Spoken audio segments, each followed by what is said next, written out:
ముందుగా మన ప్రియతమ ముఖ్యమంత్రి శ్రీ నారా చంద్రబాబు నాయుడు గారికి, అలాగే మన ఎడ్యుకేషన్ మినిస్టర్ శ్రీ నారా లోకేష్ గారికి, అలాగే డిప్యూటీ సీఎం పవన్ కళ్యాణ్ గారికి, కూటమి ప్రభుత్వానికి ముఖ్యంగా ఈరోజు చాలా సంతోషకరమైన దినోత్సవం. ఎందుకంటే కేంద్ర విద్యాలయం కోసం నేను ఎమ్మెల్యేగా అయిన రోజు నుండి పోరాడుతూ ఉంటే సంతపేటలో మంచి స్థలం 14 ఎకరాలు అవైలబిలిటీ ఉంది అని చెప్పిన తక్షణం కేంద్ర విద్యాలయానికి సంబంధించిన అధికారులను పిలిపించి 1కి 2 సార్లు స్థలాలు చూపిస్తే సంతపేట స్థలాన్ని ఫైనలైజ్ చేయడం జరిగింది. ఆ రోజే వారు ఒక హింట్ ఇచ్చిపోయారు, ఖచ్చితంగా ఒక నియోజకవర్గ ఎమ్మెల్యేకి ఇంత ఇంట్రెస్ట్ ఉంది కాబట్టి మేము ఫస్ట్ మీకే శాంక్షన్ చేస్తామని చెప్పి మాట ఇచ్చిపోయారు. ఆ అధికారులకు కూడా ప్రత్యేక ధన్యవాదాలు మన చిత్తూరు నియోజకవర్గ ప్రజల తరపున.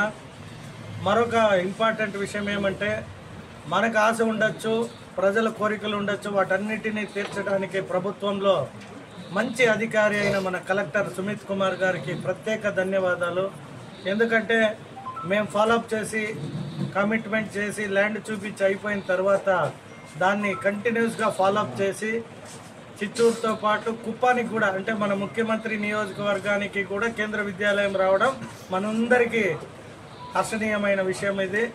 సో మన ఆంధ్ర రాష్ట్రానికి 4 శాంక్షన్ అయితే మన చిత్తూరుకి కుప్పానికి, అంటే మన చిత్తూరు ఉమ్మడి డిస్టిక్లో 2 రావడం మనందరికీ చాలా ఆనందకరం, సంతోషకరం. సో ముఖ్యంగా మన కలెక్టర్ గారికి, అలాగే ఎడ్యుకేషన్ మినిస్టర్ నారా లోకేష్ గారికి మరొక్కసారి ప్రత్యేకమైన ధన్యవాదాలు చిత్తూరు నియోజకవర్గ యువత తరపున, ప్రజల తరపున. చిత్తూరు నియోజకవర్గానికి కేంద్రీయ విశ్వవిద్యాలయం వచ్చింది. దానికి సంతపేటలో సైట్ చూసాం. ఆ రోజు అందరూ వాళ్ళ టీం వచ్చినప్పుడు కూడా చాలా హ్యాపీగా ఫీల్ అయ్యారు. మంచి సైటు, పక్కనే మనకు ఈ బైపాస్ రోడ్డు కూడా ఉంది, కన్వీనియంట్గా ఉంటుంది అని చెప్పడం కూడా జరిగింది.